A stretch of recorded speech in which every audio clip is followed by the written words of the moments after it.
Okay, everyone, gather round. It's the storyteller here, ready to spin a tale for you. I see you've settled in, maybe getting ready for sleep.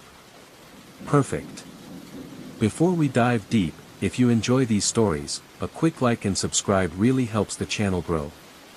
Let me know in the comments where you're tuning in from and what time it is there. Alright, get comfortable, let the lights dim, and just relax.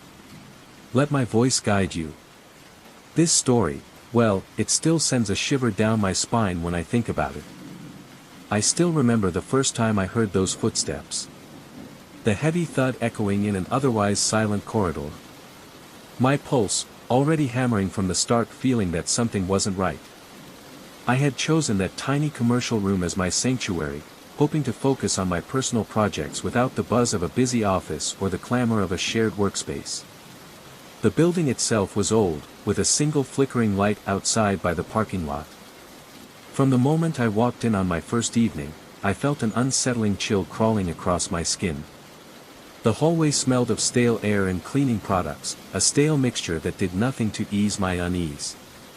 Even then, I dismissed it as first-day jitters, telling myself everything would feel normal once I settled into a routine. But normal never came. I had decided to sign the lease because the price was low, and the area was quiet. The landlord mentioned the building's age, but he insisted it was structurally sound, just in need of some interior renovations that might happen at an unspecified time. I found my room on the top floor, an isolated corner with a single rectangular window that overlooked a narrow street. During the day, daylight dribbled in, painting the floor with dusty beams of sunlight. At night, however, that window showed nothing but darkness, as if the world outside ceased to exist after sunset. There was a sensation of claustrophobic quiet, an almost tangible pressure that made me catch my breath whenever I looked outside, searching in vain for city lights. On my first night working late, I felt a curious mix of excitement and fear. The hallway was so dimly lit after a certain hour that it resembled a tunnel stretching into oblivion. I thought I heard something, a faint shuffle, perhaps someone else working on the same floor. But then I checked my watch, 9 p.m. The other tenants, who worked normal 9 to 5 schedules, had already gone home. The cleaning staff only came in the early morning. So, I was sure the building was empty except for me. I brushed aside the notion that I wasn't alone, chalking it up to the building's old air vents. Sometimes old infrastructure mimics footsteps or whispering voices, or so I tried to convince myself. By the end of that first week, I found it hard to ignore the footsteps. They had a deliberate cadence, like someone wearing leather-soled shoes. Each step tapping the floor with a purposeful weight. I'd glance at the clock, around 9 p.m., and feel my throat tighten as if anticipating the dreaded sound. The footsteps always began softly, a distant presence at the far end of the corridor. Then, they would come closer, more distinct. My heart would pound faster with each echo, my palms growing damp, breath catching in my chest. Eventually, they would pass right by my door, the steps reverberating against the walls, and fade into the blackness on the opposite side. Every time, I bolted upright in my chair, terrified of confronting whatever was outside. Yet, a strange, masochistic curiosity gnawed at me. I wanted to fling open that door and confirm there was nobody there. But for several nights, I just sat there, paralyzed, feeling my stomach twist in knots. One evening, my nerves had been gnawing at me all day. Deadlines loomed, and I was behind on a project. The entire building felt colder than usual, and I nearly jumped out of my skin each time the radiator clanked in the corner of my office. When the clock read 8:57 p.m., I stood up, my heart racing, determined not to let my fear overpower me. I reasoned that if there really was a person out there, I should be able to see them coming. So I waited, hand hovering over the doorknob like I was preparing to detonate a bomb. The footsteps started, as always, faint at first, gradually rising in volume. My breath turned shallow, and a film of cold sweat beaded on my forehead. My legs trembled like they might give out at any moment. When the steps sounded just beyond my door, I gritted my teeth, twisted the knob, and yanked the door open. Darkness. The corridor's overhead lights were off, leaving only a weak glow from the emergency sign at the far end of the hall. My first impression was that I was staring into a void, an impenetrable black. I tried blinking, hoping my eyes would adjust, but I couldn't see a single outline that resembled a human being. Yet the footsteps continued. I heard them, so close that it felt as though someone was brushing past me. My heart thundered. My head pounded with the rush of blood. My mouth went dry as I fought the urge to shout or run. I stood there, a pathetic statue of fear, unable to do anything but watch the empty black. Then the footsteps tapered away, as if moving around a corner that didn't physically exist, and I was left alone in silence. I must have stood there with the door open for a full minute before my senses returned. My hands shook when I finally closed the door, and for the rest of the night, I couldn't concentrate on my work. I kept replaying the moment in my head. There was no figure, no silhouette, no flicker of movement. Yet the sound was undeniable, as real as my own racing heartbeat. I considered the possibility that I was imagining things. Maybe stress was getting the better of me. Perhaps a psychological phenomenon, sometimes the brain hears what it fears the most. But deep down, I wasn't convinced. It felt too real. The following week, I tried to gather information in a subtle way. I asked the landlord if anyone else rented space on my floor and if they worked late. He shook his head and said no one else had renewed their lease on that wing of the building. Budgets were tight, and only I had shown any interest in that otherwise deserted corridor. He joked that I must enjoy solitude, to which I responded with a vague smile. I mentioned hearing some noises at night, but he only shrugged. He said old buildings make all kinds of sounds, and if I needed anything, I could call his emergency line. That conversation left me feeling uneasy. If the landlord himself had no explanation, then I was truly alone in this mystery. Night after night, the same experience repeated. Around 9 p.m., those footsteps manifested out of nowhere, echoing with that ominous, steady rhythm. My body reacted the same way every time, my pulse hammered, my breathing went ragged, and I had to wipe sweat from my brow. I tried turning on loud music, thinking maybe I could drown out the noises. It made no difference. Even over my headphones, I could detect those footsteps, reverberating as if the entire hallway were a drum. I tried leaving the door open at 8:45 p.m., lights on full, hoping that if I spotted something right away, it would resolve the situation. The footsteps still came, slicing through the silence, but no one ever appeared in the doorway. It felt like an invisible presence was crossing back and forth before my eyes. Over time, the atmosphere in my small office grew more oppressive. The overhead fluorescent lamp flickered sometimes, casting warped shadows along the walls. The radiator hissed at the strangest moments, releasing bursts of musty-smelling heat that made me sweat, even though the rest of the space was oddly cold. I felt as if the walls were closing in on me. My reflection in the dark window became a blurry reminder of how unsettled I was. On some nights, I thought I saw the faint shape of a silhouette behind me in the reflection, but whenever I turned around, the office was empty. The fear began to gnaw at me so relentlessly that I started to question my reality.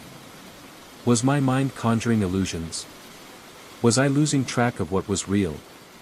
I attempted to reassure myself. Perhaps this was just an elaborate trick of an overworked brain, or maybe there was a structural quirk in the building's design causing the acoustics to mimic footsteps. But my rational excuses started to crumble when I felt the vibrations through the floor. One night, after hearing the steps outside, I crouched near the door and pressed my palm against the cold tile. Each footfall sent a faint tremor into my hand, a real physical movement. It felt unshakably present. I jerked my hand away, heart in my throat, realizing that no hallucination would generate that kind of vibration. That moment pushed my paranoia to a new height.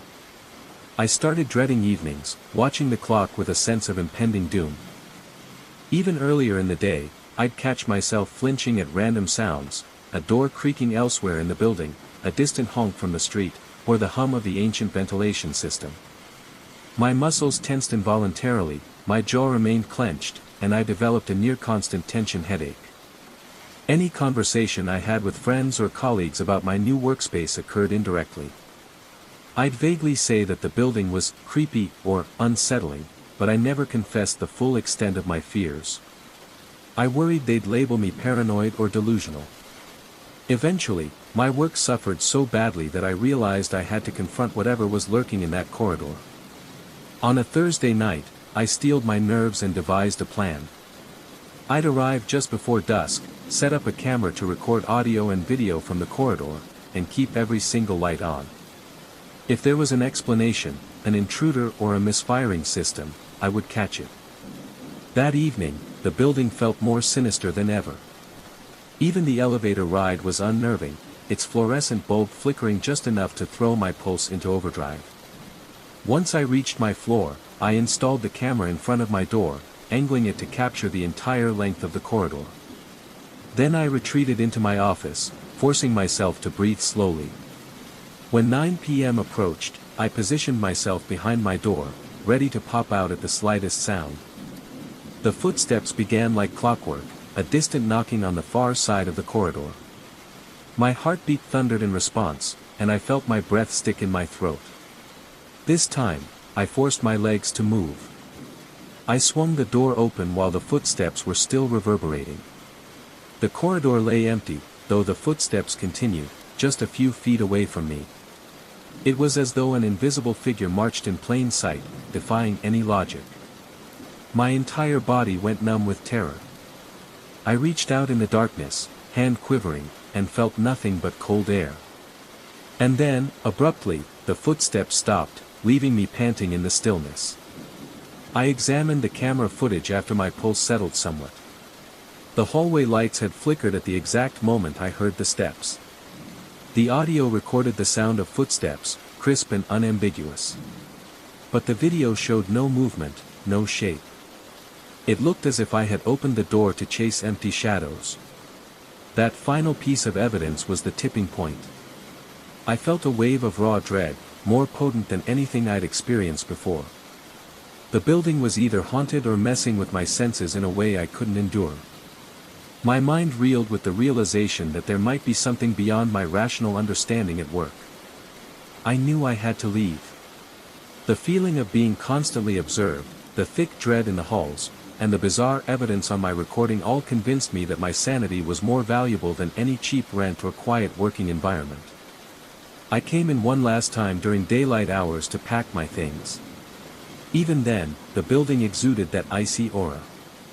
Every creak of the floor echoed like a warning. My chest felt heavy, and a sheen of perspiration dampened my collar. By the time I hauled my final box to the car, I was trembling so hard that I almost dropped it. I never found out what caused those footsteps. I never demanded an explanation from the landlord beyond what he could offer because I sensed it was an exercise in futility. Some occurrences defy rational explanation. I escaped that old commercial space with my work in shambles and my nights haunted by phantom echoes. Even now, whenever I pass by an empty corridor, my pulse quickens, a tiny part of me expects to hear that same firm, heavy tread. I can't shake the feeling that the presence in that hallway was something more than a mere quirk of an aging building. In the end, I fled from whatever walked those halls at night. Yet, a piece of my mind is forever trapped back there, listening, waiting, dreading that echo of impossibly real footsteps. And that final thought leaves me with a chill that no daylight can ever quite chase away. Title: The Echo at 3:17 a.m. Kwa rubbed his eyes, the blue light of the monitor painting exhaustion onto his face. It was nearing 2 a.m., but the project deadline hung over him like a guillotine. The apartment was oppressively silent, the usual city hum strangely absent, punctuated only by the occasional hiss of the old radiator. He needed to get out. Synergy Plaza was just 3 blocks away, a newly renovated public space with geometric concrete paths, stark modern sculptures, and bright, cold LED lighting. It was supposed to be safe, even this late. Kwa hoped the crisp air and a short walk would unscramble his overworked brain. As he stepped into the plaza, an unnatural quiet settled over him. No distant traffic, no wind rustling the sparse, strategically placed trees. Even the central fountain, usually a source of soothing white noise, was silent, likely down for maintenance.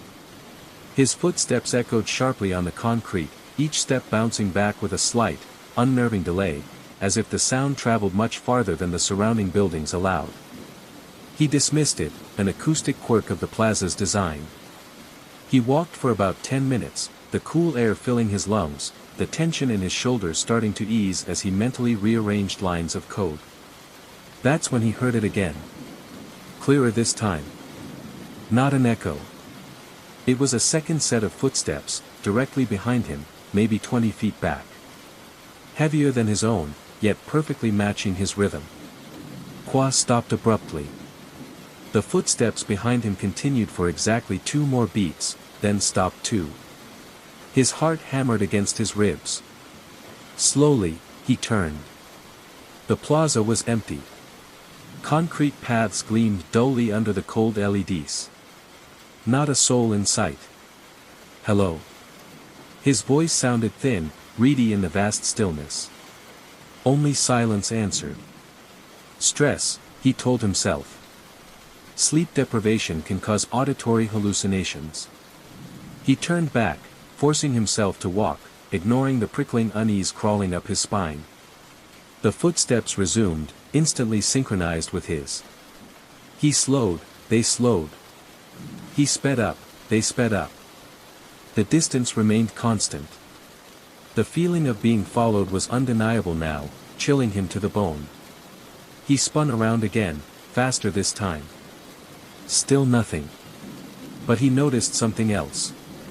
The LED lamp post directly ahead seemed to dim slightly as he approached, then brighten back to normal once he passed. He backed up a few steps, testing it. The light dimmed again. It was as if something unseen moved between him and the light source, drawing its energy. Real panic began to set in. This wasn't a hallucination. He deliberately changed his gait, 3 quick steps, a pause, 2 slow steps. The footsteps behind him mimicked it perfectly, 3 quick, pause, 2 slow. But with that distinct, heavier timbre. The temperature plummeted. Kwa could see his breath misting in the November air. He felt an invisible gaze fixed on his back, intense and focused. "What do you want?" he whispered into the empty space. The response was immediate. An icy touch pressed between his shoulder blades, burning through his thin jacket. Cold that felt like fire. A strangled gasp tore from Kwa's throat as he bolted, sprinting towards the nearest exit. The footsteps behind him erupted, no longer mimicking but pursuing. They multiplied, 2 sets, then 3, then a cacophony of heavy, unseen feet pounding the concrete, closing in from all directions. The lights along his escape path flickered and died one by one as he neared them, plunging him into intermittent darkness. Something brushed against his back, cold and dry like a winter wind, though the air was still. He stumbled, catching himself before falling, his lungs screaming. The exit was just yards away. As he made a final, desperate dash, he felt something solid move directly in front of him, blocking his path, though he saw nothing there. He instinctively swerved, the sensation of passing through an invisible, substantial presence chilling him further. He burst out of the plaza, back onto the familiar city sidewalk. Instantly, everything stopped. The pursuing footsteps vanished. The oppressive pressure in the air dissipated. The streetlights shone with their normal, steady glow. He didn't stop running until he slammed his apartment door shut behind him, fumbling with the locks with trembling hands. He collapsed against the door, gasping for air, heart threatening to burst from his chest. Stress, he chanted silently, desperately. It had to be stress. The next night, Kwa locked his bedroom door, wedged a chair under the knob, and forced himself into bed early. Exhaustion warred with terror, but eventually, sleep claimed him. Until he was jolted awake. The digital clock on his nightstand glowed, 3:17 a.m. And then he heard it. Footsteps. Not the phantom echoes from the plaza. These were heavy. Deliberate. Resonating from the hallway inside his locked apartment. Right outside his bedroom door. Pacing back and forth. It had followed him home. The silence in the apartment was no longer empty. It was waiting. Just like the thing pacing outside his door. Waiting for 3:17 a.m. tomorrow. Kwa knew, with a certainty that turned his blood to ice, that this was only the beginning. The real horror was now inside with him. Okay, here is a long, scary ghost story in English, drawing inspiration from the tone and style of the stories you provided. The first time I walked up the overgrown path to Blackwood Manor, I told myself it was just another job. A bit unusual, maybe, cataloging the contents of a house left untouched for decades, but nothing I couldn't handle. The air hung heavy and still, thick with the smell of damp earth and decaying leaves, even though it was a clear autumn afternoon. The house itself loomed at the top of the low hill, windows like vacant eyes staring out from beneath a sagging roofline. Paint peeled from the dark wood in long strips, and ivy clawed its way up the stone foundations. I remember my hand hesitated on the large, cold iron knocker. That should have been my first warning. My name is Alastair Finch. I'm an archivist, mostly freelance, taking jobs wherever dusty documents and forgotten histories need sorting. This contract came through an old university contact. A distant relative of the Blackwood family wanted a preliminary inventory before deciding whether to sell the estate or level it. The pay was decent, and the isolation appealed to a quiet part of me. I was given a set of heavy keys, a map of the grounds that looked hand-drawn and faded, and a warning from the solicitor to stick to the main house and the library wing, the rest is structurally unsound. He'd added, almost as an afterthought, and don't mind the drafts. Old place. The front door groaned open onto a vast, shadowed foyer. Dust motes danced in a few shafts of light piercing the grimy windows. A grand staircase swept upwards into darkness, its banister thick with cobwebs. The silence was immediate and profound, broken only by the echo of my own footsteps on the marble floor. It felt colder inside than out, a deep, penetrating chill that had nothing to do with the weather. I set down my suitcase and survey kit, my breath misting slightly. My instructions were to start in the main library, located in the west wing. Finding it took longer than expected. The layout was a maze of hallways lined with portraits whose eyes seemed to follow me. The air grew staler the deeper I went. Finally, I found the double doors, heavy oak carved with unfamiliar crests. One key turned the lock with a rusty screech. The library was enormous. Floor-to-ceiling shelves crammed with books lined every wall, interrupted only by tall, arched windows draped in heavy, moth-eaten velvet. A massive fireplace dominated one end, cold and black. In the center, a long reading table was coated in a thick layer of gray dust, disturbed only by what looked like a single, clear handprint near the edge. My stomach gave a little lurch. I told myself it was probably from the solicitor or the last person who dared venture in here years ago. I set up my workspace on that table, laying out my laptop, camera, notebooks, and portable lamps. The existing wiring in the house was shot, so I relied on battery power. The first few hours were engrossing. The collection was eclectic, rare first editions, crumbling journals bound in leather, stacks of sheet music yellowed with age. I lost track of time, photographing spines, making notes, carefully turning brittle pages. It was late afternoon when the first odd thing happened. I heard a soft thump from the far end of the library, near a section filled with oversized atlases. I looked up, shining my flashlight beam down the long aisle. Nothing. Just towering shelves and deep shadows. I listened intently. Silence.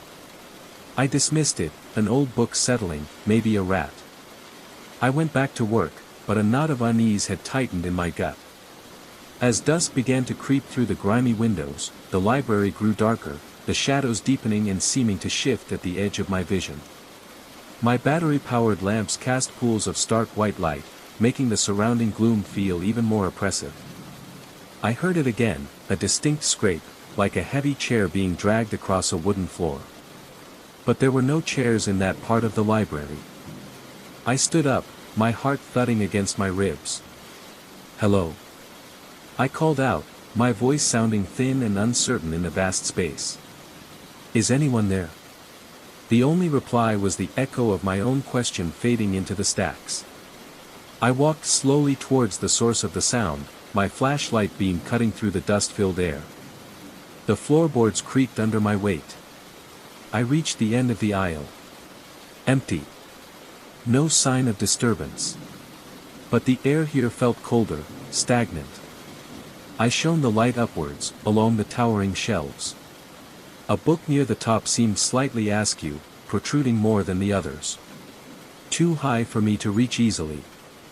I forced myself back to the table, trying to focus. But the sounds continued, intermittently. A soft whisper that seemed to come from just over my shoulder, vanishing when I turned. The distinct sound of pages turning in a distant corner, though I was the only one there. Each noise frayed my nerves a little more.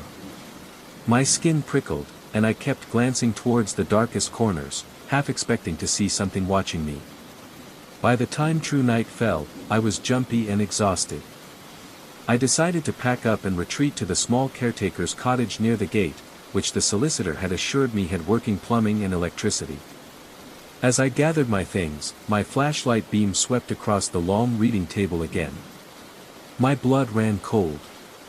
Next to the first handprint, there was now a second one, smaller, almost childlike, perfectly formed in the dust. It hadn't been there an hour ago. I hadn't been anywhere near that end of the table. I backed away slowly, my breath catching in my throat. I grabbed my bags and practically ran from the library, fumbling with the key to lock the heavy doors behind me. The walk back through the dark, echoing hallways of the main house was torture. Every creak of the floorboards, every rustle from behind the peeling wallpaper sounded like footsteps following me. The cottage was small and damp but felt blessedly normal compared to the manor. I made a simple meal, tried to read, but couldn't shake the image of that second handprint. Sleep was elusive. I kept hearing faint scratching sounds outside the cottage window, like fingernails on glass, but whenever I looked, there was nothing but the dark, skeletal branches of the trees swaying in the night breeze. The next day, I forced myself to return to the library. Sunlight, even filtered through dirty windows, made the room seem less menacing, though the chill remained. The table was as I'd left it, two handprints side by side in the dust. I took a photo, my hand trembling slightly. I tried to work, but my focus was shot. Every shadow seemed too deep, every silence too expectant. Around midday, I was examining a set of leather-bound ledgers when I felt it, a distinct, icy breath on the back of my neck. I froze, every muscle tensed. Slowly, deliberately, I turned around. Nothing. Empty air. But the feeling lingered, a cold patch on my skin, the hair on my arms standing on end. That was when I heard a child's giggle, soft and clear, echoing from the upper gallery that ringed the library. "Who's there?" I shouted, my voice cracking. The giggling stopped abruptly. I grabbed my most powerful flashlight and hurried to the narrow spiral staircase leading to the gallery. It was choked with cobwebs, and the steps felt unsteady. Reaching the top, I swept the beam across the dusty walkway. More bookshelves lined the walls up here, along with closed doors leading to what I assumed were studies or reading rooms. It was deserted. But near one of the doors, lying on the dusty floor, was a small, antique porcelain doll, its painted eyes staring blankly at the ceiling. Its dress was torn, and one arm was missing. I hadn't noticed it yesterday. I backed away, my heart pounding like a drum. This wasn't settling noises or my imagination. Something was in this house, and it was interacting with me. I descended the stairs, never taking my eyes off the gallery railing, expecting to see a face peer down. I decided to investigate the history of the Blackwoods more thoroughly. Tucked away in a dusty alcove, I found a box of family papers, letters, diaries, old photographs. One diary, belonging to a governess from the late 19th century, caught my eye. Her entries started cheerfully but grew increasingly disturbed. She wrote of strange occurrences, objects moving, disembodied whispers, and the chilling laughter of a child, Ilara, the Blackwood daughter who had tragically died in the house years before the governess arrived. She wrote of seeing a shadow man lurking in the hallways, particularly near the library.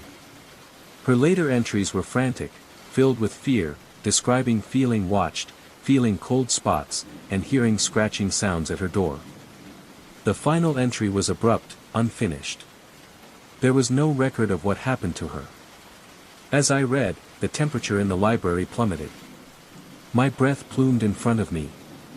The pages of the diary started to flutter, though there was no draft. Then, the heavy library doors at the far end of the room slammed shut with a deafening boom that echoed through the house. Panic seized me. I shoved the diary into my bag, grabbed my gear, and bolted for the main entrance of the library. The doors were stuck fast. I pushed, shoulder-rammed them, but they wouldn't budge. I was trapped. Cold dread washed over me. I could hear faint scratching now, coming from the other side of the doors. I spun around, shining my flashlight wildly. The room seemed darker, the shadows coalescing. I saw movement near the fireplace, a tall, impossibly thin silhouette detaching itself from the darkness, darker than the surrounding gloom. It had no discernible features, just a vaguely human shape that seemed to drink the light. It didn't move towards me, just stood there, observing. Then I heard the giggle again, closer this time, seeming to come from behind a nearby bookshelf. "Come play," a child's voice whispered, cold and clear. My mind raced. The governess's diary. The shadow man. The child, Ilara. They were still here. The scratching at the door intensified, growing frantic. The tall shadow by the fireplace seemed to ripple.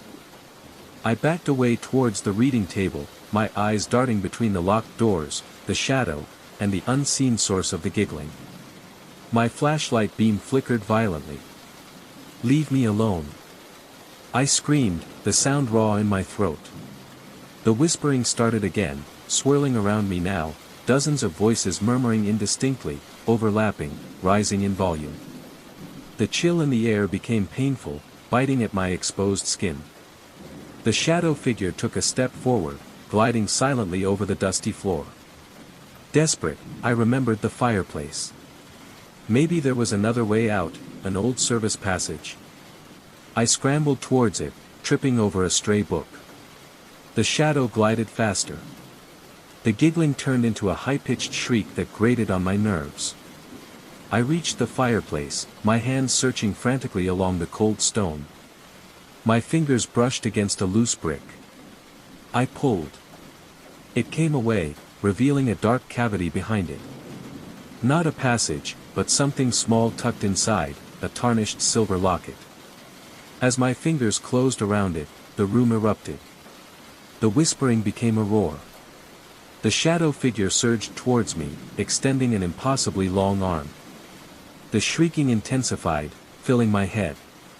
The library doors rattled violently as if something was pounding on them from the other side.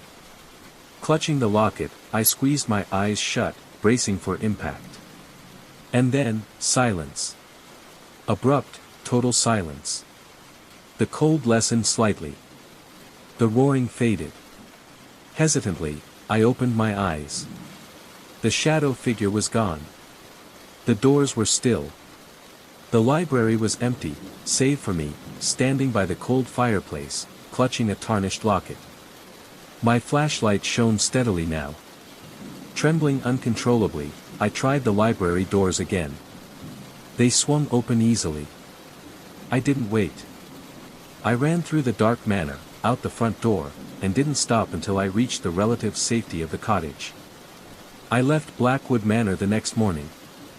I packed my bags, left the keys and the locket on the dusty table in the library, and walked down the overgrown path without looking back.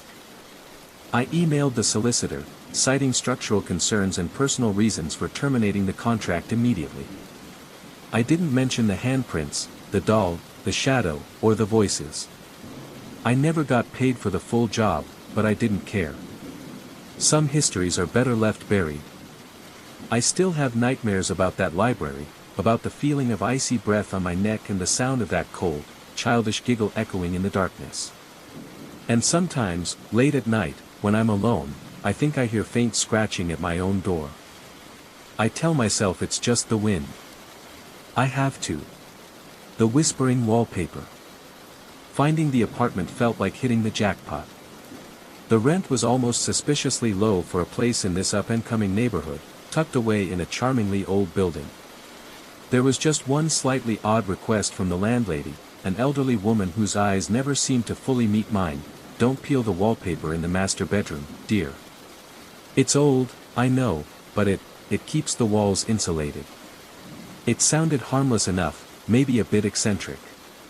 The bedroom did have ancient wallpaper, a complex floral pattern faded with time. It wasn't exactly my style, but for that rent, I could live with it. The first few weeks were peaceful.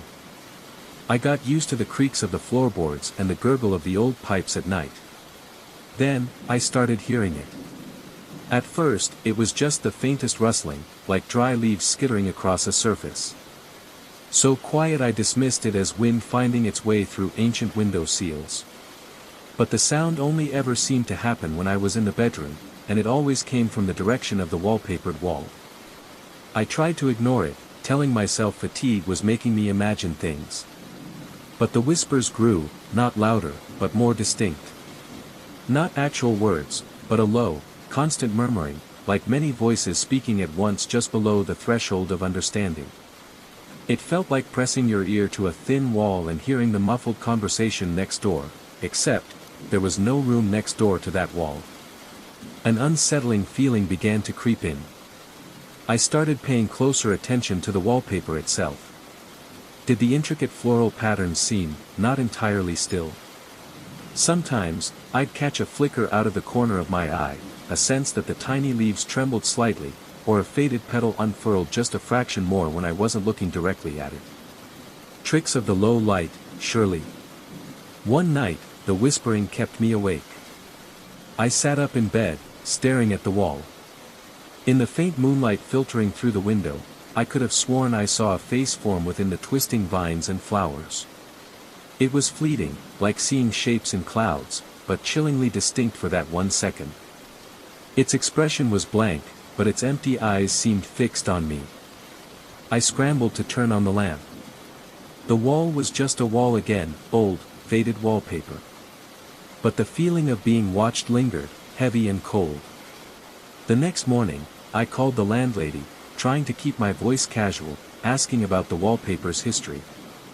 She hesitated for a long moment, her voice trembling slightly when she finally spoke. I told you not to disturb it.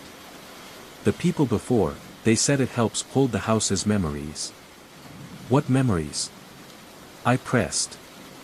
The voices, she whispered. The ones who lived here before. They just want to be heard. Then she hung up abruptly. That night, I couldn't bring myself to sleep in the master bedroom. I made a bed on the living room couch, but the whispers seemed to follow. They seeped under the door, echoed in my mind. I started catching fragments, disconnected sounds that almost formed words: stay, listen, cold. I decided I had to know. Ignoring the landlady's warning, I took a small utility knife the next evening and made a careful slit in the wallpaper near a corner of the room. What lay beneath wasn't plaster or brick.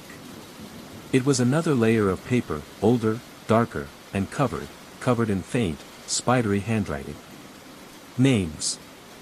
Dates. Fragmented pleas written in faded ink.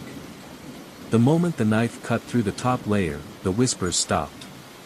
Dead silence fell, more suffocating and terrifying than any sound had been.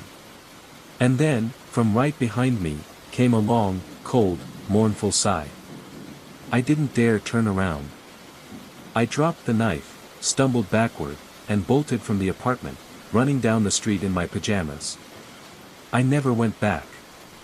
I left everything behind. Sometimes, late at night when it's quiet, I still think I hear faint murmurs at the very edge of my hearing, as if those voices are still searching. And I wonder, how many layers of paper were on that wall? How many stories, how many voices, have been sealed away? A word of advice: if you ever move into an old place, and the wallpaper feels wrong, don't try to find out what's underneath. Some walls don't just have ears. Some whisper back. The eyes the headlights couldn't find. The road is one I've driven 1,000 times. It winds through the semi-rural outskirts of town, the kind of place where streetlights are suggestions rather than guarantees, and the darkness between them feels deep and old. I know every pothole, every broken fence post, every spot where deer are likely to dart out. It's my road. Or at least, it used to feel that way. It was late, maybe close to midnight. A work meeting had run absurdly long, and I was bone tired, my eyelids heavy, just wanting my bed. The night was clear but moonless, the kind of dark where your headlights carve a tunnel through absolute blackness. The road was empty, as it usually is at that hour. That's why the figure on the shoulder caught my eye so sharply. They were just standing there, facing the road, perfectly still. Not thumbing for a ride, not looking distressed, just waiting. Something immediately felt wrong. A prickle ran up my spine, the kind of primal warning your brain sends before you consciously know why. I slowed down, easing my foot off the gas, not wanting to stop but needing a better look. My headlights swept over them. Jeans, a dark jacket, shortish hair. Male, I guessed. My gaze went to his face, trying to make out features, trying to assess the situation. And that's when the ice-cold dread hit me. I couldn't see his eyes. It wasn't that they were closed, or shadowed by a hat, he wasn't wearing one. It was that where his eyes should have been, there was nothing. Just two patches of absolute, flat darkness. My headlights were directly on his face, I should have seen something. A reflection, a shape, the curve of an eyelid. But there was only void. It defied logic, defied the light itself. My throat tightened.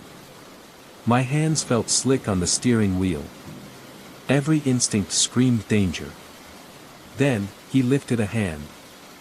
Not a frantic wave, but a small, almost polite gesture, palm slightly up, as if beckoning me to pull over. The movement was stiff, unnatural. Rational thought tried to kick in, maybe he's hurt. Maybe it's a trick of the light. Maybe I'm just exhausted. But the cold certainty in my gut drowned it all out. This wasn't right. This wasn't human. I didn't want to stop. I couldn't stop. My foot slammed down on the accelerator. The engine roared in the quiet night as I sped past him. As I drew level, I risked a glance through the passenger window. He hadn't moved. He remained perfectly still, that hand slightly raised, his face turned towards my car, those empty patches fixed where his eyes should be. My headlights swept past him, leaving him momentarily illuminated by my taillights, and then swallowed by the darkness again. Maybe 10, 15 yards down the road, my heart pounding like a drum against my ribs, I couldn't resist looking in my rearview mirror. He was still there. A static silhouette against the pitch-black fields. Standing exactly as he had been. He hadn't turned, hadn't lowered his arm, hadn't reacted at all to my speeding away. Just a motionless figure on the lonely shoulder. A cold sweat broke out on my forehead. I drove faster, not looking back again, my eyes glued to the familiar road ahead that suddenly felt alien and threatening. I didn't slow down until I screeched into my own driveway, the gravel crunching loudly under my tires. My hands were shaking so hard I fumbled putting the car in park. I killed the engine and sat there in the sudden silence, listening to the frantic rhythm of my own breathing and the ticking of the cooling engine. The single floodlight on my garage cast long, eerie shadows. I eventually made it inside, locking the door, checking the deadbolt twice. I went to the window overlooking the street, turning off the inside lights so I could see out better. Nothing. Just the empty road, the familiar trees, the distant glow of the town.